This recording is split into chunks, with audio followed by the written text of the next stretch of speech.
Assalamualaikum warahmatullahi wabarakatuh. Semoga kita semua dalam keadaan sehat walafiat. Amin.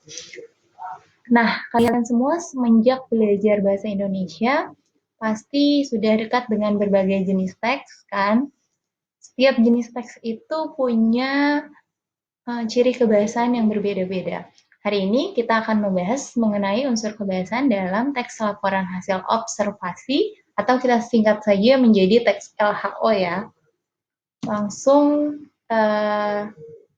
kebahasaan pertama itu ada nomina dan frasa nomina. Kita harus tahu dulu nih ciri-ciri nomina apa. Di sini pertama cirinya nomina itu bisa disandingkan dengan kata bukan. Bukan ini ingkaran ya, ini bukan meja. Meja ini nomina, karena dia nomina maka bisa disandingkan dengan ingkaran bukan. Yang kedua biasanya menduduki posisi subjek atau objek dalam kalimat. Yang ketiga, umumnya dapat diikuti oleh adjektiva atau kata sifat. Bisa diperluas dengan menambahkan kata yang. Contohnya meja yang bagus, gedung tinggi. Ini gedung nomina, tinggi adalah adjektif atau kata sifat. Meja yang bagus bisa disisipi oleh kata yang. Itu ciri-ciri dari nomina. Lanjut, apabila satu kata maka dia nomina saja gitu. Tapi kalau dia gabungan dua kata atau lebih yang bersifat non-predikatif hanya menduduki satu fungsi kalimat, itu adalah frasa. Kalian pasti pernah mendengar gitu ya kata-kata frasa. Frasa tuh biasanya dekat juga dengan klausa, tapi kita akan bahas tentang frasa saja kali ini. Frasa ini gabungan dua kata atau lebih yang bersifat non-predikatif, hanya menduduki satu fungsi kalimat. Artinya ada dua kata nih, atau lebih ya, bisa 3, 4, dan seterusnya, tapi dia tidak boleh menduduki fungsi kalimat yang lain. Dalam kalimat, fungsi kalimat itu kan ada subjek, predikat, objek, pelengkap, dan keterangan ya.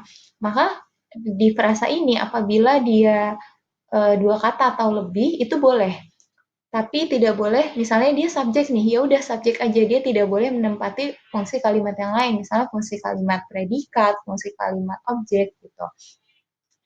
Ya, di sini frasa nomina contohnya para wali songo. Ada 3 kata, tetapi 3 kata ini adalah menduduki fungsi kalimat subjek yang tidak non-predikatif. Artinya dia tidak memiliki predikat.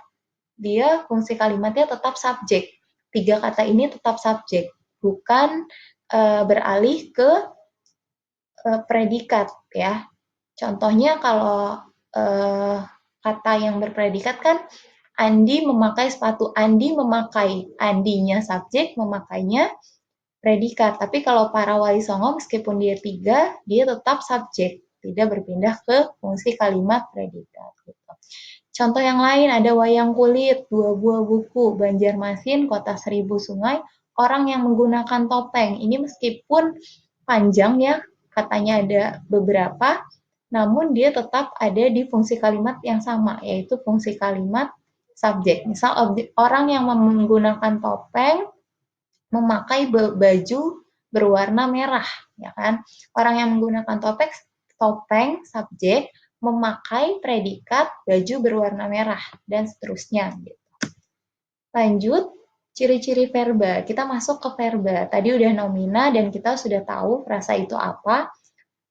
Ciri-ciri verba pertama menduduki posisi predikat. Kalau tadi nomina biasanya ada di subjek atau objek, verba adanya di predikat. Kemudian diikuti oleh nomina, adjektiva, atau adverbia, bisa juga.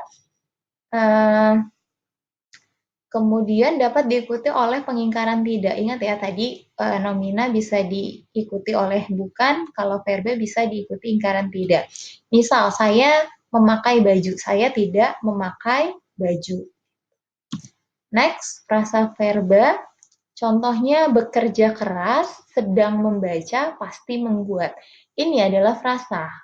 Kembali ke poin yang tadi, bahwa frasa adalah gabungan dua kata atau lebih yang tidak menempati fungsi kalimat yang lain. Maka ini meskipun dua kata, tapi dia kedudukannya tetap di fungsi kalimat predikat. Jadi sedang membaca meskipun dua kata, dia tidak beralih ke posisi fungsi kalimat. Next, ada kebiasaan afiksasi. Sebuah kata dapat berupa kata dasar atau kata turunan. Kata turunan itu terbentuk dari sebuah proses yang namanya afiksasi.